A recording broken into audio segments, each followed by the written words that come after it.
Hello నమస్తే. నారా లోకేష్ గారు India today కాంక్లేవ్లో మాట్లాడారు, మంచిగా మాట్లాడారు. ఆయన ఇంటర్వ్యూ చూసిన తర్వాత నాకు అర్థమైంది, తర్వాత ఎంబీఏ చదువుకున్నాడు ఫారెన్లో. నాకు అర్థమైంది, నేను ఇంతవరకు ఇంజనీరింగ్ స్టూడెంట్ అని అనుకుంటున్నాను లోకేష్ గారిని. సో ఆయన ఎంబీఏ చదువుకున్నాడు అంటే I'm also happy from my domain. కూడా మంచిగా మాట్లాడారు, there's no problem in that. But ఆయన ఇంటర్వ్యూ చూసిన తర్వాత నాకు ఒక డౌట్ వచ్చింది, ఒక పెద్ద డౌట్ వచ్చింది లోకేష్ గారి మీద. Is Lokesh right wing or left wing అనే నాకు డౌట్ వచ్చింది. ఎనీ లీడర్ తను ఇచ్చే ఇంటర్వ్యూని బట్టి, తన ఐడియాని బట్టి ఏ డైరెక్షన్లో తను మూవ్ అవుతున్నాడు, అక్కడ ఎటువైపు మూవ్ అవుతున్నారు అనేది ఈజీగా ఐడెంటిఫై చేయొచ్చు. ఓకే, నాకు లోకేష్ గారి మీద ఇప్పుడు డౌట్ వచ్చింది. నాకు వచ్చింది ఏంది, రైట్ వింగా లెఫ్ట్ వింగా అని ఒక డౌట్ వచ్చింది లోకేష్ మీద. అసలు first of all right wing ఏంటి, లెఫ్ట్ వింగ్ ఏంటి అని మీకు అర్థం అవ్వాలి. నాకు ఎందుకు డౌట్, దాని డిఫరెన్స్ చూసి ఆ తర్వాత అతను ఇంటర్వ్యూలో ఏం మాట్లాడాడు చూద్దాం. Okay, generally the left wing is characterized by an emphasis on ideas such as freedom, equality, fraternity, rights, progress, reform, internationalism. ఇవన్నీ కూడా లెఫ్ట్ వింగ్లో ఉంటాయి. అంటే అందరికీ స్వేచ్ఛ ఉండాలి, అందరికీ ఫ్రెటర్నిటీ ఉండాలి, అందరూ సమానమే, అందరికీ ఫండమెంటల్ రైట్స్ ఉండాలి, రిఫార్మ్స్ ఉండాలి, డెవలప్మెంట్ ఉండాలి, ప్రతి కమ్యూనిటీ కూడా ఇంటర్నేషనల్ వైపుకి వెళ్ళిపోవాలి, వేరే దేశాల్లోకి వెళ్ళిపోవాలి, అందరూ కూడా చదువుకోవాలి అనేది కూడా అంతా left wing ideology. While the right wing is characterized by an emphasis on notions such as authority, hierarchy, order, duty, tradition, reaction and nationalism. National ఇది right wing ideology. Right wing వాళ్ళు వీళ్ళు ఏమంటారు, రైట్ వింగ్ వాళ్ళు మొత్తం కూడా ఒక authority మీద ఉండాలి, దేశం మొత్తం మీద ఒకే అథారిటీ, ఒకే పవర్ మీద నడవాలి, అందరికీ ఫ్రీడమ్ ఉండకూడదు, వాళ్ళకి ట్రెడిషన్కి సంబంధించినటువంటి వ్యక్తులకి ఫండమెంటల్, అదే ఇక మన hierarchy, order, duty, traditions, reaction right wing ideology. Okay, simple difference ఇది. So rights, reforms, fraternity, equality, freedom ఇవన్నీ కూడా లెఫ్ట్ వింగ్ మాట్లాడుతుంటే వీళ్ళకి నచ్చదు అనమాట. బట్ తప్పలేదు. దగ్గర ఇప్పుడు మన ఉండవల్లి అరుణ్ కుమార్ గారు అతను పెట్టిన ఒక వీడియోని నేను 2 సార్లు ఎందుకు రీపోస్ట్ చేశానంటే, ఉండవల్లి అరుణ్ కుమార్ గారి వీడియోని ఆయన క్లియర్గా మాట్లాడాడు. ఇక్కడ మన భారతదేశంలో 2 ఐడియాలజీలు ఉన్నాయి, భారతీయ జనతా పార్టీకి ఒక ఐడియా ఉంది, కాంగ్రెస్ పార్టీకి ఒక ఐడియా ఉంది. ఆ ఐడియాలజీలు తప్పు లేదు, అది వాళ్ళు అలా ఆలోచిస్తున్నారు, అది వాళ్ళ ఐడియా అనేది మనం తప్పు అని చెప్పలేము. కాంగ్రెస్ వాళ్ళు ఇలా ఆలోచిస్తున్నారు, వీళ్ళ ఐడియా తప్పు అని మనం చెప్పలేమని ఉండవల్లి అరుణ్ కుమార్ గారు మాట్లాడిందని నేను 2 టైమ్స్ నా ఛానల్లో కూడా పోస్ట్ చేశాను ఆ వీడియోని. Okay, simple difference between right wing and left wing. Okay, నా ఇప్పుడు అసలు Lokesh right wing left wing నాకు డౌట్ వచ్చింది ఆయనకి ఇంటర్వ్యూ చూసిన తర్వాత. చూద్దాం లోకేష్ గారు ఏం మాట్లాడారు. Because Revanth Reddy, Chief Minister of Telangana, has made an appeal that this is a matter of Telugu pride that you vote for the opposition candidate, Justice Sudhakar Reddy. Telugu Desam Party has joined the India unconditionally, continues to support India unconditionally. What's the difference? We believe in the leadership of the Honorable Prime Minister. So it could be the Vice President election or various other elections. Our support is very clear. We're going to support the candidate of the NDA. What if some of your MPs decide not? Okay, very simple right. ఇక్కడే నాకు doubt వచ్చింది. ఇప్పుడు ఆయన ఏమడిగారంటే, మొన్న రేవంత్ రెడ్డి గారు తెలుగు వ్యక్తిని పెట్టాం కదా, తెలుగు ప్రైడ్ పేరుతోటి మీరు తెలుగు వాళ్ళకి ఓటేస్తారా లేదా అని అడిగాడు యాంకరు రాజ్దీప్ సర్దేశాయ్ గారు. అడిగితే ఆయన ఏమంటాడంటే, మేము ఎన్డీఏలో అన్కండిషనల్గా జాయిన్ అయ్యాము, రిమెంబర్ దిస్, అన్కండిషనల్గా జాయిన్ అయ్యాము, వాళ్ళు ఎవరిని పెడితే వాళ్ళకు ఓటేస్తాము, మాకు అంటే కండిషన్స్ ఏం లేవు, what ever they say will listen to that.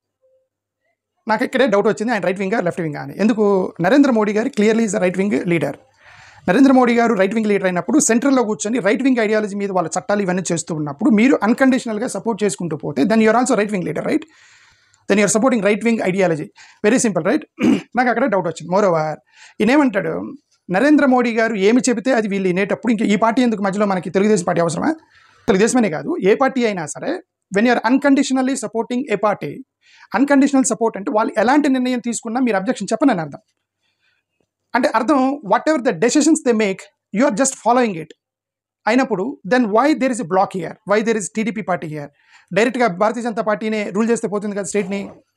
ఇప్పుడు ఎన్టీ రామారావు గారికి ఒక కోపం వచ్చింది, ఎన్టీ రామారావు గారికి ఏమొచ్చింది, వాళ్ళు ఎవరండి, ఎక్కడో ఢిల్లీలో కూర్చున్నటువంటి ఇందిరాగాంధీ అనే ఆమె, నా తెలుగు రాష్ట్రంలో ఏం జరుగుతుందో ఆమెకు తెలియదు, ఇక్కడ పతనం చేస్తుందా, ఇక్కడ ఇంతమంది ముఖ్యమంత్రులు మారుస్తుందా, ఇంతమందిని అవమానిస్తుందా, నా స్టేట్లో ఏం కావాలో నాకు తెలుసు, నీకేం తెలుసు ఇందిరాగాంధీ గారు, నాకు తెలుసు అని చెప్పి పార్టీ పెట్టాడు ఆయన. ఈయనేమంటున్నాడు ఇప్పుడు, ఆయన ఏం చెప్తే అదే చేస్తాను, అన్కండిషనల్గా సపోర్ట్ చేస్తాను, వాళ్ళు ఏం చెప్తే అదే, దానికి no objection because you're part of India. అంటే is it not quite contrary to what NT Ramarao he's done it? Carry on అయిపోతున్నారా వీళ్ళు రైట్ వింగ్ ఐడియాలజీలోకి? నాకైతే అనిపించింది అది. ఓకే, ఒకటి నాకు అర్థమైంది. Telugu pride matters more than anything else. No, Bharat first. Bharat first. Bharat first. That's been our agenda. We are quite clear on it. Sorry, Telugu pride that matters అంటే no, Bharat first. It's very clear about it, Bharat first. That's, అందుకే నాకు doubt వచ్చింది, నేను right wing ఐడియాలజీలోకి వెళ్తున్నాడా అని. నాకు ఎందుకన్నానంటే, Bharat first అనేది అందరికీ Bharat first. Mother is first for every one. నాకు మదర్ ఈజ్ ఫస్ట్, మీకు mother is first, for everybody mother is first.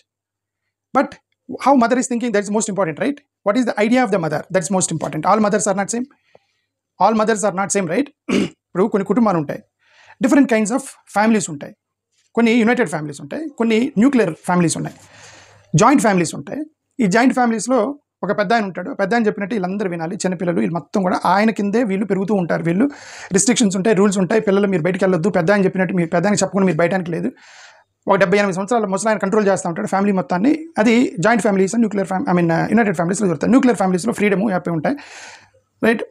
భార్యాభర్తలు కూడా కొట్టుకుంటూ ఉంటారు, నీ మాట నేను, నాకు ఫ్రీడమ్ ఉంది, స్వేచ్ఛ ఉందని చెప్పి వీళ్ళిద్దరు కొట్టుకుంటూ ఉంటారు. ఇక్కడ కూడా family, this is also family, that is also family.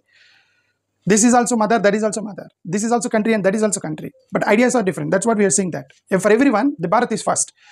No doubt in this. Bharat is first.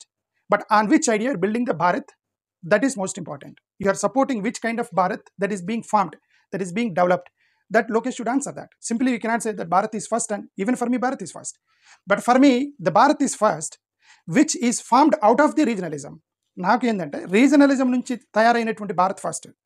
మీరు భారత్ను సృష్టించి దాని కింద రీజనల్స్ మొత్తం కంట్రోల్ చేయడం అనేది దట్ ఈస్ భారత్ ఫస్ట్ అని అంటున్నారా మీరు? It's very easy to say that Bharat is first to me. For every one Bharat is first, for every one India is first, for every one country is first. We all are the citizens of India, patriots of India. But what idea the Bharat and what idea you are first, that is he should have that clarity. Otherwise simply they misget the state people. Regional pride, Telugu pride అన్నప్పుడు ఇప్పుడు cross voting జరిగిందని ఒక allegations ఉన్నాయి. తమిళనాడు వాళ్ళు cross voting చేశారు అని చెప్పి ఇప్పుడు అనుకుంటున్నారు, ఇండియా బ్లాక్ నుంచి క్రాస్ ఓటింగ్ జరిగిందని.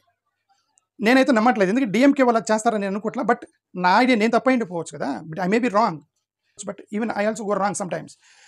డిఎంకే వాళ్ళు అది చేయరని నేను అనుకుంటున్నా. బట్ ఆ దేశంలో ఉన్న మెజారిటీ వాళ్ళు ఏం నమ్ముతున్నారంటే ఇప్పుడు ఇండియా బ్లాక్లో క్రాస్ ఓటింగ్ చేసింది డిఎంకే వాళ్ళు అయ్యి ఉండొచ్చు, తమిళ వాళ్ళు అయ్యి ఉండొచ్చు, ఎందుకంటే వాళ్ళ తమిళియన్ రాధాకృష్ణన్ సపోర్ట్ చేయడానికి క్రాస్ ఓటింగ్ చేశారని ఒక రూమర్ రన్ అవుతుంది. ఇర్రెస్పెక్టివ్ ఆఫ్ ది పార్టీ, తమిళనాడులో వాళ్ళ యొక్క భాష మీద వాళ్ళకున్నటువంటి ప్రేమ మీకు ఎందుకు లేదు అని నేను అడుగుతున్నాను. Okay, I'm just comparing you with the Tamilians and you. అవతల పక్క తమిళియన్స్ క్రాస్ ఓటింగ్ చేశారు వాళ్ళ తమిళతన కోసం అని చెప్పి రూమర్ నడుస్తున్నప్పుడు మేము చాలా ఆనెస్ట్గా మాకు భారత్ ఫస్ట్ అని చెప్పేసి తెలుగు అతన్ని మీరు సపోర్ట్ చేయలేదు. ఏమై రైట్? అవునా కదా? And that's difference. తమిళియన్స్ కూడా భారత్ ఇస్ ఫస్ట్. వాళ్ళకి ఎలాంటి భారత్ ఫస్ట్? తమిళ్, తెలుగు, మలయాళం వీటన్నిటి నుంచి ఫామ్ అయినటువంటి భారత్ ఫస్ట్. ఒక భారతదేశం సృష్టించి తెలుగుని తమిళ్ని మొత్తాన్ని మన కంట్రోల్లో పెట్టుకుందాం భారత్ కాదు కదా. Tamilians they cross voted for their Tamil guy. Telugu people you did not do that. You think that is honesty, we think that you did not support Telugu guys and you surrender to the non Telugu guys. Simple. So we enjoy gully politics. No, if you enjoy gully politics, Lokesh garu, if we enjoy gully politics, we should not give our bat to the international person or a national guy. If you have a bat that where you play cricket in the gully, that bat should be in your hand because the gully cricket only you can play with that gully bat. నువ్వు national person అనాలి. ఏమండి నేను గల్లీ ప్లేయర్ని, ఈ గల్లీలో ఎలా కొట్టాలి నాకు మాత్రమే తెలుసు, నీకు తెలీదు, కాబట్టి ఈ గల్లీలోకి వచ్చినప్పుడు నేను చెప్పినట్టు విను, నీ దగ్గరికి వచ్చినప్పుడు నేను చెప్పినట్టు వింటా. కానీ ఇప్పటిదాకా మీరు ఏమన్నారు? Undoubtedly, unconditionally we are parcel of NDA. వాళ్ళు ఏం చెప్తే చేస్తాము. We have leadership, we have trust and leadership of Narendra Modi గారు. ఇక నరేంద్ర మోడీ గారు ఇంకా ఆయనే, ఇక మేము అవసరం లేదు, మా పార్టీ అవసరం లేదు అన్నట్టు మాట్లాడితే అనవసరం కదా. ప్రాక్టికల్గా మాట్లాడుతున్నాం అని అనుకోవచ్చేమో, బట్ దాని నుంచి చాలా అర్థాలు వస్తూ ఉంటాయి దానిలో నుంచి. Is firmly with NDA come what may. Beyond 29. Well, NDA ఎంతకంటే beyond 29 undoubtedly we are with NDA అన్నారు. ఇక్కడ నేను వైఎస్ఆర్సీపీ అడుగుతున్నాను, వీళ్ళు బియాండ్ 29 ఎన్డీఏలోనే ఉంటాము, ఇక విడిపోయే ప్రసక్తే లేదు, ఇక ఎన్డీఏనే మా సర్వస్వం అని వాళ్ళు అనుకున్నప్పుడు ఇక వైఎస్ఆర్సీపీలు ఎందుకంటే పొదుగులు ఎన్డీఏ తోటి? What is, I don't understand. YSRC me opponent వాళ్ళతో స్ట్రాంగ్గా బలంగా బియాండ్ 29 మేము వెళ్తా ఉన్నప్పుడు మీరు ఇంకా దాన్ని ఎంట పెడితే మీకు నష్టం వైఎస్ఆర్సీపీకి. ఎందుకంటే ఇప్పుడు వాళ్ళు చాలా స్ట్రాంగ్ ఉన్నారు, మేము ఎన్డీఏతో బియాండ్ 29 అసలు మమ్మల్ని విడదీయలేరని చెప్తున్నాడు లోకేష్. అక్కడ మీరు ఇంకా ఎన్డీఏ వైపు పరిగెడుతున్నారు, వీళ్ళేమో విడిపోతారేమో మనం లోపలికి. అంటే అది ఒకవేళ వాళ్ళు విడిపోయినప్పుడు అప్పుడు ట్రై చేస్తే డిఫరెంట్ ఇష్యూ. వాళ్ళు కలిసినప్పుడు మీరు ట్రై చేయడం అనవసరం. You have to go the other side, the opposite side, you have to go and play the politics. I don't know, it's up to YSRCP. Next. The BJP dominated ecosystem to dominate the politics of the country. Eventually they will marginalize and finish or try and finish all the regional parties. Does that worry you, or are you all confident enough that you will be able to have a relationship of equals with the BJP? I will maintain my relationship with the people of Andhra Pradesh. They decide where we sit. So as long as I'm in their hub. And how duplicacy Lokesh garu ఏమడిగారంటే, ఏమంటే BJP వాళ్ళు regional పార్టీస్ని తొక్కేసి పైకి వస్తారు, ఇప్పుడు మిమ్మల్ని తొక్కేసి పైకి రావచ్చు కదా, ఎందుకు మీరు బీజేపీతో అంటే, నేను మా ప్రజలతో సంబంధాలు పెట్టుకుంటాను, మా ప్రజలే నన్ను కాపాడతారా అని అంటున్నాడు అతను. ఇందాకేమన్నారు? అన్కండిషనల్గా సపోర్ట్ చేస్తాము, అన్కండిషనల్గా వాళ్ళు ఏం చెప్తే చేస్తాము, అన్కండిషనల్గా వాళ్ళ బెస్ట్ లీడర్స్ వాళ్ళు చెప్పిందే మేము చేస్తామన్నప్పుడు మరి ఇక్కడ ప్రజలు నీ మాట ఎందుకు వింటారు? నువ్వు ప్రజల మాట వింటే ప్రజల యొక్క కోరిక మేరకు, ప్రజల యొక్క ఐడియా మేరకు, ప్రజల్లో ఉన్నటువంటి ఆలోచన మేరకు నువ్వు వాళ్ళని ప్రశ్నించాలి, వాళ్ళ కండిషన్స్ పెట్టాలి. ఎందుకంటే మా తెలుగు ప్రజలకు ఇది కావాలని నువ్వు కండిషన్ పెట్టాలి. ఎందుకంటే మీరు రైట్ వింగ్ ఐడియాలజీ లీడర్స్, మీరు నాకు ఓటేసే వాళ్ళు చాలామంది లెఫ్ట్ వింగ్ ఉన్నారు, వాళ్ళకి రిజర్వేషన్స్ కావాలి, వాళ్ళకి సెక్యూరిటీ కావాలి, వాళ్ళు సెక్యులరిజం అంటారు, వాళ్ళు ఫ్రీడమ్ అంటారు, ఫ్రెటర్నిటీ అంటారు, అందరూ సమానం అంటారు, మా ప్రజలు విధి ఆంధ్రప్రదేశ్లో. బట్ యువర్ రైట్ వింగ్ ఐడియాలజీకి సంబంధించిన ఎన్డీఏ గ్రూప్ అది. ఇప్పుడు చెప్పండి అని వాళ్ళ కండిషన్ నేను పెట్టను అన్నప్పుడు ప్రజలు ఈ మాట ఎందుకుంటారు? ఐడియా సింపుల్గా చెప్తాను. ఓకే, ప్రజలతో నన్ను కాపాడతారంటే ఎందుకు కాపాడతారు? మీరు వాళ్ళ మాట వింటున్నారు, ప్రజల మాట వింటే కాపాడతారు మిమ్మల్ని. Next, At heart, I believe I'll be strong. Do you believe there is vote chori taking place in India as the opposition alleges? In the past, when electoral rolls were revised, we would get the data, as in we would get the physical format, digitize it, and study which age group the voters have been deleted, added, where they moved. We would actually do all this analysis. This is not new to TDP. We've been doing this for now almost a decade and a half. ఇక్కడ చాలా క్లియర్గా లోకేష్ గారు India black వాళ్ళ argument సైడ్కి వచ్చేసాడు. ఆయన ఏమడిగాడు, అడిగింది ఏంటంటే ఓటర్ రోల్కి సంబంధించిన ఎస్ఐఆర్ ఇవన్నీ చేయాలా అని అంటే, లోకేష్ గారు అంది ఏంటంటే ఎస్ఐఆర్ అనేది ఎలక్షన్ ముందు చేయకూడదు. ఇప్పుడు ఇండియా బ్లాక్ వాళ్ళు గొడవ చేస్తున్నదే కదా, ఎస్ఐఆర్ అనేది ఎలక్షన్ ముందు చేయకూడదు, కానీ ఎన్డీఏ వాళ్ళు ఎలక్షన్ ముందు బీహార్లో ఎస్ఐఆర్ పేరుతో చేస్తున్నారని కదా పాయింట్ 1.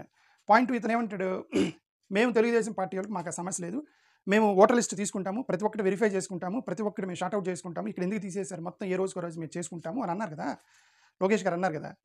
ఇప్పుడు రాహుల్ గాంధీ కంప్లైంట్ చేస్తుందంటే అలా వెరిఫై చేసుకోవడానికి, అలాగా మేము షార్ట్అవుట్ చేసుకోవడానికి మాకు డేటా ఇవ్వమంటే ప్రొటెక్టెడ్ ఫార్మాట్లో ఇచ్చారు అంటే డేటాని మీరు ఓపెన్గా ఇవ్వట్లేదు అనేది ఎలిగేషన్ ఇక్కడ. అది కాంగ్రెస్ వాళ్ళకి ఇస్తే చేస్తారు కదా, మీకు ఇచ్చారేమో బికాజ్ యువర్ ఎన్డీఏ పార్ట్నర్ కాబట్టి నీకు ఇచ్చి ఉంటారు. Rahul Gandhi is alleging that not give me because there is opponent. Believe that the voter list should be robust and the SIR should happen. Should happen not just before elections, but we should give enough of time for people to actually represent their views. Just before election మనం అవన్నీ చేయకూడదు, కానీ అవన్నీ చేస్తున్నారు, దాన్నే voter చోరీ అంటారని రాహుల్ గాంధీ అన్నాడు. రాహుల్ గాంధీ అనే వ్యక్తి ఓటర్ చోరీ ఓటు చోరీ అని ఎందుకు కొట్టుకుంటున్నాడంటే, ఎలక్షన్ ముందు ఎస్ఐఆర్ చేస్తున్నారు, మీకు ఇచ్చినట్టుగా మాకు డేటా ఇవ్వమంటే ప్రొటెక్టెడ్ ఫార్మాట్లో ఇచ్చారు, డిజిటల్ ఫార్మాట్లో ఇవ్వమంటే ఇవ్వట్లేదు. లోకేష్ గారు గతంలో ఎన్నికలు అయిపోగానే సీసీటీవీ ఫుటేజ్ ఒకటి, మాచర్లకు సంబంధించినటువంటి ఒక వ్యక్తి సీసీటీవీ ఫుటేజ్ పగలగొట్టినటువంటి పిన్నెల్లి రామకృష్ణారెడ్డి గారి యొక్క సీసీటీవీ ఫుటేజ్ రిలీజ్ చేశారు లోకేష్ గారు. అంటే అర్థం సీసీటీవీ ఫుటేజ్ని ఇతను యాక్సెస్ చేయగలిగాడు లోకేష్ గారు. రాహుల్ గాంధీ ఆ సీసీటీవీ ఫుటేజ్ ఇవ్వమంటున్నారు ఎలక్షన్ కమిషన్. మీరు ఎన్డీఏ పార్ట్నర్స్కి ఒక రకంగా బిహేవ్ చేస్తున్నారు, నా అపోజిషన్ వాళ్ళకి ఒక రకంగా బిహేవ్ చేస్తున్నారు అనేది అర్థం. ఓట్స్ ఆల్రెడీ బోర్డర్లో, ఇప్పుడు ఫర్ ఎగ్జాంపుల్ తమిళనాడు బోర్డర్లో ఆల్రెడీ రీజనల్ నేర్పిస్తున్నాం, తమిళ్ ఒరియా అని నేర్పిస్తున్నాం అన్నారు. ఫర్ ఎగ్జాంపుల్ తమిళనాడు బోర్డర్లో తెలుగు నేర్చుకుంటాడు, ఎందుకంటే బోర్డర్లో ఉన్నాడు, తెలుగు నేర్చుకుంటాడు, వాళ్ళకి తమిళ్ కూడా చెప్తా ఉంటున్నారు, ఎలాగో ఇంగ్లీష్ నేర్పిస్తారు 3, మళ్ళీ ఇప్పుడు మీరు 4 హిందీ అవసరం లేదు అన్నారు ఈయన. మేము హిందీ అని అంటలేదు, 3 నేర్చుకుంటే సరిపోతాయి, బోర్డర్లో వాళ్ళకి తమిళ్, తెలుగు, ఇంగ్లీష్ ఈ 3 నేర్చుకుంటే చాలు అన్నారనమాట లోకేష్ గారు. అంటే అర్థం బోర్డర్లో వాడికి తెలుగు, తమిళ్, హిందీ నేర్పిస్తాం, తెలుగు, తమిళ్, ఇంగ్లీష్ నేర్పిస్తున్నాం బోర్డర్లో వాడికి, మధ్యలో ఉన్నవాడికి తెలుగు, తమిళ్, హిందీ నేర్పిస్తున్నాం. వీళ్ళిద్దరు ఎలా కమ్యూనికేట్ చేసుకోవాలి, ఆడికి తమిళ్ వచ్చి హిందీ వచ్చి ఎలా కమ్యూనికేట్ చేసుకుంటారు? స్టేట్ మొత్తం ఒకటే ఉండాలి కదా, వాళ్ళు ఇష్టం వచ్చిన. అందుకనే ఏ లాంగ్వేజ్ని తెచ్చుకొచ్చి మనం ఫోర్స్ చేయకూడదు, వాళ్ళంతా వదిలేసి, ఇప్పుడు మీరు అన్నారు కదా ఫ్రెంచ్ నేర్చుకుంటాం, జపాన్ నేర్చుకుంటాం, లెట్ దెమ్ లైన్. స్పెసిఫిక్గా హిందీని తీసుకొచ్చి మీరు ఇక్కడ రుద్దుతా, హిందీని మేము రుద్దట్లేదు అని చెప్తే దాన్ని ఆ ఇండైరెక్ట్గా ఏం జరుగుతుందని అందరికీ తెలుసు కదా. Bringing the largest steel plant Visakhapatnam, అంటే largest steel plant Visakhapatnam is coming అన్నారు. అంటే ఆల్రెడీ ఉన్న విశాఖపట్నం స్టీల్ ప్లాంట్ని లార్జెస్ట్ చేస్తామంటలేదు, ఆల్రెడీ ఉంది కదా విశాఖపట్నం స్టీల్ ప్లాంట్, దాన్ని నేను లార్జెస్ట్ చేస్తామంటలా. Largest steel plant is coming అంటే ఎవరో ప్రైవేట్ కంపెనీ స్టీల్ ప్లాంట్ని పట్టుకొస్తున్నారు విశాఖపట్నానికి. That's going to be the largest in the world, or at least in the Asian country, or maybe at least in India largest steel plant. But what about our existing steel plant in Visakhapatnam? అది ఒక్కొక్కటి వాళ్ళు కోసేస్తా ఉన్నారు. 40, 20, 30 డిపార్ట్మెంట్లు ఇప్పటికీ privatisation చేశారట. అంటే ఉన్న steel ప్లాంట్ని ప్రైవేటైజ్ చేసుకుంటూ ఒక లార్జెస్ట్ స్టీల్ ప్లాంట్ ఎందుకు తీసుకొస్తున్నారు అనేది యూ షుడ్ అండర్స్టాండ్, రైట్? అని అదే చెప్తున్నా. అది రైట్ వింగ్ ఐడియాలజీ అని ఎందుకన్నా, రైట్ వింగ్ ఐడియాలజీలో స్టేట్ యొక్క ఇంట్రెస్ట్కి సెకండరీ ఉంటుంది, నేషనల్ ఇంట్రెస్టే ప్రైమరీ ఉంటుంది. ఇవన్నీ కూడా ప్రైవేటైజేషన్కి వెళ్తూ ఉంటాయి, ప్రైవేటైజేషన్కి వెళ్తూ ఉంటూ క్యాపిటలిస్టిక్ మైండ్ సెట్లోకి తీసుకొస్తుంటారు. క్యాపిటలిజం అదే, అందుకే కదండి వీళ్ళు సోషలిజం అనే పదాన్ని తొలగించండి రాజ్యాంగం నుంచి అన్నారు. ఎందుకంటే we don't want socialism, we want capitalism. Capitalism అంటే వ్యాపారస్తులు నడపాలి, గవర్నమెంట్ వ్యాపారాలు చేయకూడదు, ప్రైవేట్ వాళ్ళే వ్యాపారాలు చేయాలి, అదాని అంబానీ లాంటి వాళ్ళు చేయాలి అనేది వీళ్ళు. అదే నేను చెప్తుంది. లోకేష్ రైట్ వింగా లెఫ్ట్ వింగా నాకు ఫస్ట్ క్వశ్చన్ వేసాను మీకు ఈ వీడియో ముందు. నాకే డౌట్ వచ్చింది ఇతను ఇంటర్వ్యూ చూసిన తర్వాత, is he going towards right wing or left wing? Clearly understand that he's going right wing. In 5 years. 99 paise land allotment? Yes, that is to TCS. To TCS? Absolutely, why not? Look at the kind of ecosystem that they're going to create. 99 పైసలకి టీసీఎస్కి ఒక కంపెనీకి ఇచ్చారండి. ఎందుకు ఇచ్చారు 99 పైసలకి టీసీఎస్కి land ఇచ్చారు, allot చేశారు అని అడిగితే అంటారు, why not, why don't you understand their ecosystem అన్నారు లోకేష్ గారు. ఇక్కడ నా డౌట్ వచ్చిందంటే 99 పైసలకి మీరు ల్యాండ్ ఇస్తే why not and why TCS and why not Bill Gates 99 పైసలకే మేము ల్యాండ్ ఇస్తున్నాము అని మీరు ముందుగానే అనౌన్స్ చేస్తే టీసీఎస్ కంటే పెద్ద కంపెనీలు, టీసీఎస్ కంటే ఎక్కువ ఉద్యోగాలు ఇచ్చే కంపెనీలు వచ్చాయేమో కదా. మీరు ఎందుకు ఈ టీసీఎస్కి ఒక టెండర్ ప్రాసెస్లోకి వెళ్ళి ఒక పేపర్ అడ్వర్టైజ్మెంట్ ఇచ్చి, ఇదిగోండి మా దగ్గర ఆంధ్రప్రదేశ్లో ఇంత ల్యాండ్ ఉంది, 99 పైసలకే ఇద్దాం అనుకుంటున్నాము, టెండర్స్ పంపించండి, ఎవరు ఎక్కువగా ఉద్యోగాలు ఇస్తారు, ఎవరు ఎక్కువగా ఎకో సిస్టమ్ డెవలప్ చేస్తారని మీరు ముందుగా అడ్వర్టైజ్మెంట్ ఇచ్చుంటే, ఇంటర్నేషనల్ కూడా మీరు ఓపెన్ చేస్తుంటే బిల్ గేట్స్ వచ్చేవాడేమో. టీసీఎస్కి ఎందుకు ఇచ్చారు అనేది ఇక్కడ క్వశ్చన్ వచ్చింది కదా. That also you need to understand. If you look at what Cyberabad is today, it is a new city. Hyderabad, Secunderabad, and then came Cyberabad. All in what? 30 years? And today Cyberabad is supporting the entire economy of Telangana. When farmer... ఏమండి, సైబరాబాదు తెలంగాణలో అదంతా hilly area. Telangana మొత్తం హైదరాబాదు, సికింద్రాబాదు, సైబరాబాద్ మొత్తం కూడా కొండ ప్రాంతం అది. అక్కడ పొలాలు పండవు. అక్కడ 100 కిలోమీటర్ రేడియస్లో అవి మొత్తం కూడా ఖాళీగా ఉన్న ప్రదేశంలో రియల్ ఎస్టేట్ హబ్లుగా మారిపోయినాయి. కానీ మీరు అమరావతి ఎక్కడ కడుతున్నారండి? పొలాల మధ్యలో కడుతున్నారు. 100 కిలోమీటర్స్ రేడియస్, నేను అన్నా, లోకేష్ గారు అన్నారు వినండి, 100 కిలోమీటర్స్ రేడియస్లో మేము తీసుకెళ్తున్నారు వినండి. Farmers themselves are willing to give land and they're saying we want to be part of this growth. And what is the problem? So within a 100-kilometer radius, we want to build an entire vertical ecosystem. We have done this for... understand? 100 kilometres రేడియస్లో we want to build the entire ecosystem అన్నారు. అమరావతి నుంచి 100 kilometres రేడియస్లో ఏమొస్తాయో తెలుసా? అమరావతి నుంచి చీరాల వరకు 95 కిలోమీటర్లు. అంటే వచ్చే రోజుల్లో అమరావతి నుంచి చీరాల వరకు మొత్తం కూడా రియల్ ఎస్టేట్ హబ్గా మారిపోయింది, కంపెనీలుగా మారిపోతాయి. అమరావతి నుంచి ఇటు ఆల్మోస్ట్ కోనంకి వరకు, ఇటు అమరావతి నుంచి ఏలూరు వరకు, అమరావతి నుంచి ఆల్మోస్ట్ ఖమ్మం దాకా పోదు, కానీ ఖమ్మం 130-140 కిలోమీటర్లు, ఒక 20-30 కిలోమీటర్ల దూరం ఖమ్మం నుంచి లోపలికి, అది మొత్తం కూడా కంపెనీలుగా. ఆయన అన్నారు కదా 100 కిలోమీటర్స్ రేడియస్లో we want to create ecosystem అని. అంటే వచ్చే రోజుల్లో ఈ 100 కిలోమీటర్స్ అమరావతి నుంచి చీరాల, ఖమ్మం, ఏలూరు మొత్తం తీసేస్తే ఇంకేముందండి ఆంధ్రప్రదేశ్. మన ఆంధ్రప్రదేశ్ చాలా చిన్నది కదా, డివైడ్ అయిపోయింది కదా ఆంధ్రప్రదేశ్. ఒక చిన్న ముక్క నేను 100 కిలోమీటర్స్ రేడియస్లో మొత్తం పంట పొలాలు మొత్తం నాశనం అయిపోతాయి కదా. ఇక్కడ హైదరాబాద్లో 100 కిలోమీటర్స్ రేడియస్లో మొత్తం కొండ ఉంది కాబట్టి చేశారు. ఇప్పుడు మీరు ఎగ్జాక్ట్గా ఇప్పుడు క్యాపిటల్కి ఎవరు వ్యతిరేకం కాదు, అమరావతికి ఎవరు వ్యతిరేకం కాదు.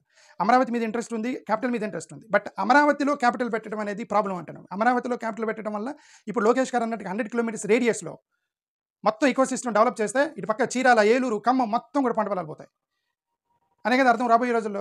అది ఫార్మర్స్ వాళ్ళంతా ఇండివిజువల్ వాలంటీర్కి ఇస్తున్నారండి, మాదే ఉంది అని అన్నారనమాట. ఏమంటే మీరు ఫార్మర్స్ కూర్చోబెట్టి, ఇదిగోండి వచ్చే రోజుల్లో 100 కిలోమీటర్స్ రేడియస్లో మేము మొత్తం ఈకో సిస్టమ్ పెడతాము, ఇక్కడున్న పంట పొలాలు మొత్తం పోతాయి, దానివల్ల వచ్చే నష్టం ఏంటి, రాష్ట్రానికి వచ్చే నష్టం ఏంటి కూర్చోబెట్టి చెప్పారండి? చెప్పలేదు. మీరు వాళ్ళకి ఏం చెప్పుంటారు పోయి, ఇదిగోండి మీరు మీకు ల్యాండ్ ఇస్తే అమరావతి వరకు చెప్పుంటారు, అమరావతి ప్రజల వరకు చెప్పుంటారు ఏమని, మీరు మాకు ల్యాండ్ ఇస్తే మీకు ఒక అపార్ట్మెంట్ ఇస్తాము, ఒక ప్రాబ్లం ఇస్తాము, ఇక్కడ రియల్ ఎస్టేట్ పెరిగిద్ది, మీకు వచ్చే రోజుల్లో మీకు బాగా డబ్బులు వస్తాయి ఇవి చెప్పుంటారు. ఈ సేల్స్ మ్యాన్ లాగా మీరు మార్కెటింగ్ చేసి ఉంటారు అమరావతి వాళ్ళకి. కానీ దానివల్ల వచ్చే నష్టం చెప్పారా వాళ్ళకి కూర్చోబెట్టి? 100 కిలోమీటర్స్ రేడియస్లో మీరు ఈకో సిస్టమ్ కలుపుతున్నారంటే ఏలూరు, చీరాల, చిలకలూరుపేట, కోనంకి, ఇటువైపు ఖమ్మము దాకా ఇది మొత్తం కూడా పంట పొలాలు వచ్చే 20-30 సంవత్సరాల పంట పొలాలు మొత్తం పోతాయని చెప్పారా మీరు? అది చెప్తే ఎవరైనా ఒప్పుకునేవాళ్ళ? ఎవరు ఒప్పుకునేవారు కాదు కదా. మంచిదే అయ్యి ఉండొచ్చు, ఉద్దేశం మంచిదే అయ్యి ఉండొచ్చు, బట్ లాంగ్ మీరు విజన్ అంటారు కానీ ఐ థింక్ ఈ విజన్లో మీరు ఫెయిల్ అయ్యారు. పంట పొలాలకు వచ్చేటువంటి నష్టం, డ్యామేజ్ అనేది రాబోయే రోజుల్లో ఈ రాష్ట్రంలో వచ్చే ఎంత ల్యాండ్, అగ్రికల్చర్ ల్యాండ్ కోల్పోతున్న విజన్కి ఐ థింక్ మీరు అలా విజన్ లాస్ట్ అయ్యారని నేను అనుకుంటున్నాను. అది ఇప్పటికీ నా డౌట్ వచ్చింది ఏంటంటే, ఈయన లెఫ్ట్ రైట్ డౌట్ ఏం లేదు, క్లియర్గా రైట్ వింగ్ వైపుకి వెళ్ళిపోతున్నాడు లోకేష్ గారు. రైట్ వింగ్ ఐడియాలజీ అంటే మీ ఇష్టం, అదే చెప్పింది మనం ఉండవల్లి అరుణ్ కుమార్ గారు చెప్పి, మీ ఇష్టం, మీరు రైట్ వింగ్ వెళ్తుంటే వెళ్ళండి. రైట్ వింగ్ ఐడియాలజీలోకి వెళ్ళి రైట్ వింగ్లో మొత్తం అదే చెప్పారు కదా, నేషన్ ఫస్ట్, లోకల్కి వాల్యూ లేకుండా మొత్తం తీసుకెళ్ళి మా అధికారంలో అథారిటీ, ట్రెడిషను, నేషనలిజము ఆ కైండ్ ఆఫ్ దేశంలోకి తీసుకెళ్తానంటే that's okay, that's your idea. But other kind left wing ideology ఉంది. వీళ్ళు అందరూ సమానం, లోకల్ని మీరు గౌరవించాలి, లోకల్ని బట్టి మీరు మన దేశాన్ని సృష్టించాలి, fraternity, Liberty, equality, reservations, marginal society, uplifting the lower communities, ఇవన్నీ కూడా ఉంటాయి ఓకే లెఫ్ట్ వింగ్లో. మీరు రైట్ వింగ్కి వెళ్తానంటే వెళ్ళండి, no problem, there is no issue. Thank you, నమస్కారం.